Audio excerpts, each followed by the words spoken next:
Me and James from the Pyramid Lake Reservation in Nevada.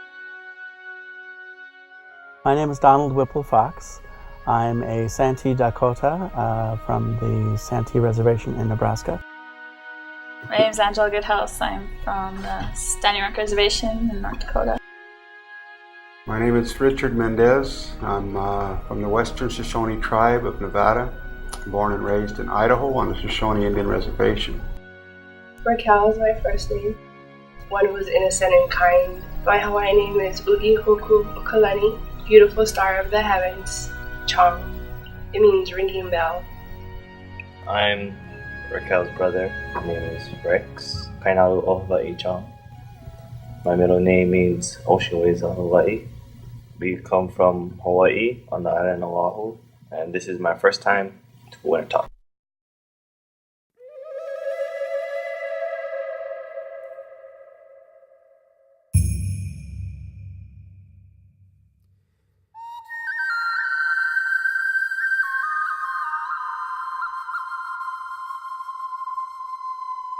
The Great Spirit has always been there and always will be.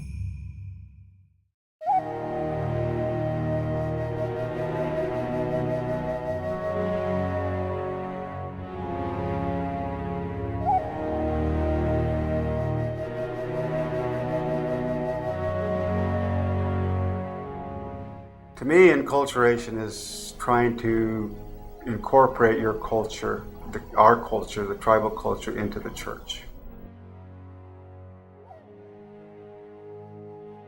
When Christianity was brought to Native Americans in our homes or onto reservations, it was placed on top of Native spirituality and theology.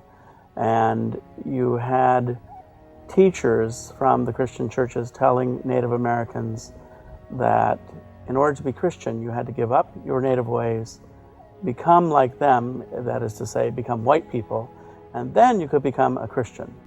On the reservations, when the churches first were commissioned to come out, they were appointed different reservations. They didn't come because they wanted to come. We were assigned a religion.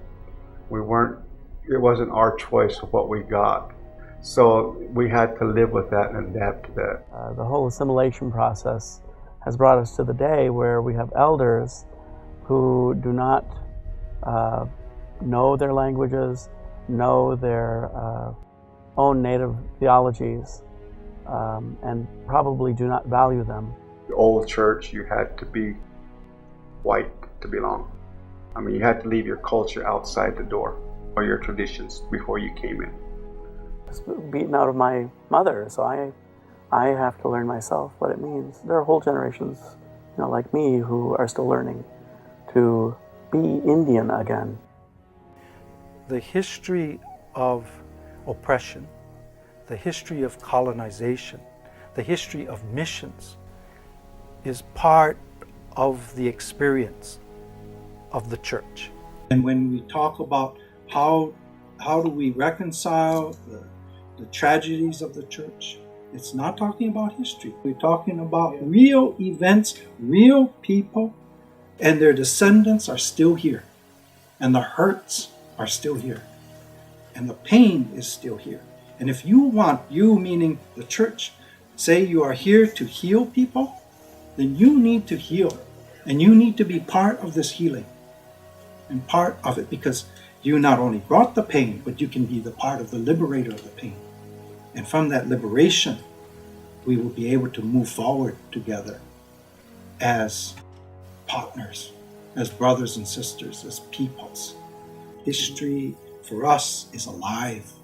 What we have a responsibility in being privileged to have heard that tradition is not just to pass it on, it is to make it relevant to that next generation. That's where culture is alive, living, and not in a book, not in a museum, not as an artifact, because it's now in you and it's in me. We are the living tradition. We are the living culture. Over the last 15 years or so, we have just been allowed to try to use our traditional ways and our traditional forms in the church. There's a new generation of Native people who are reclaiming the old ways, the old traditions, the old theologies, to raise them up back into a valuable place for Native Americans.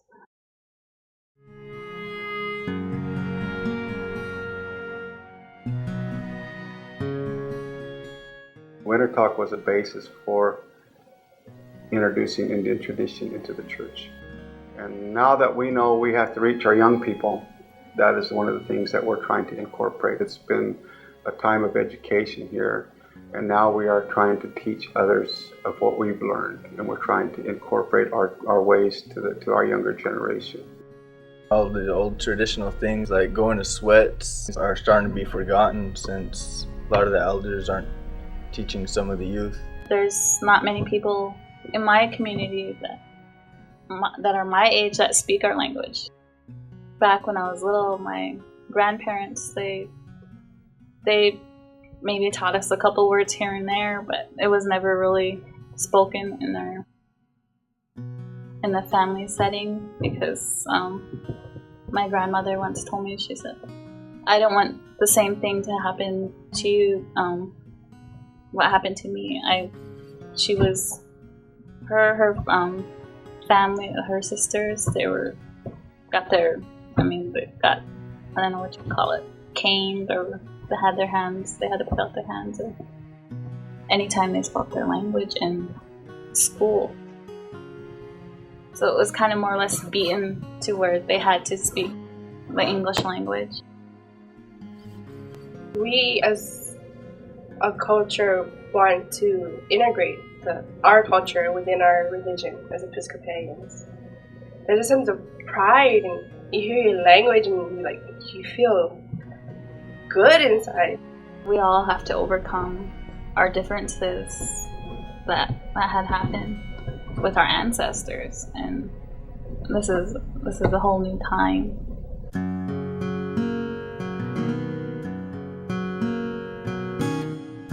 Christ is part of my life. I don't have to take away anything from my native side to be Christian. Christ talked with people as they were, where they were, and I think he speaks to Native Americans that way too. We want to celebrate Christ in our life as he is among us, not as another group of people tell us that he is. They have no right to define how Christ is in relationship with us. We will do that ourselves. I want to see Native missions thrive with new life in its work in the community, bringing God into the community again. The people have lost him. The Great Spirit has always been there and always will be. ITTI provides a way to focus on the Great Spirit, to see it in our lives and to bring it to others in our communities. Christ is able to transform our culture to lift up that which is good and to develop new traditions, new ways of worship and walking with God.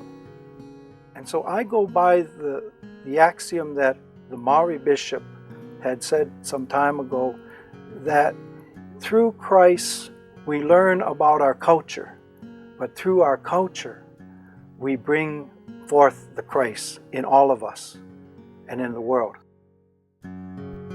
Asking 4 individuals to come from the 4 directions to bring the light of Christ to our table, to be among us, and the candles will be lit for the duration of our gathering. And as we meet and study and work together, that these candles will continue to burn. And the center candle is the light of Christ among us in this circle.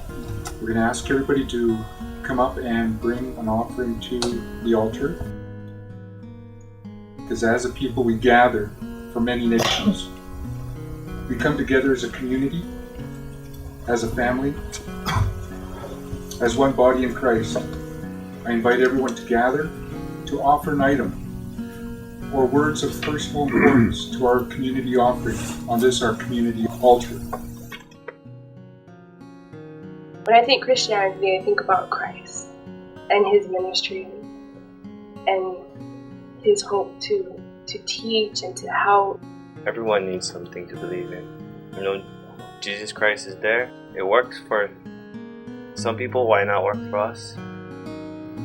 It took me a while to decide what kind of faith I wanted to commit myself to. It was a combination of doing research on different cultures and searching within myself and trying to find what was right for me. I found that I appreciated the teachings of Christ. I chose to be baptized when I was 21 years old at that church. It was that place that made me feel like it was that wholeness or that oneness that I found there. It's a small congregation, but everybody knows each other. You go to each other's houses. You're very welcoming. At peacetime, everybody hugs. For Hawaii, since it's such a small island, we get quite a drive just to go to our church. We go almost on the other side of the island just to go to this church that we like so much. It feels good to have that, to be part of that place. It feels like home.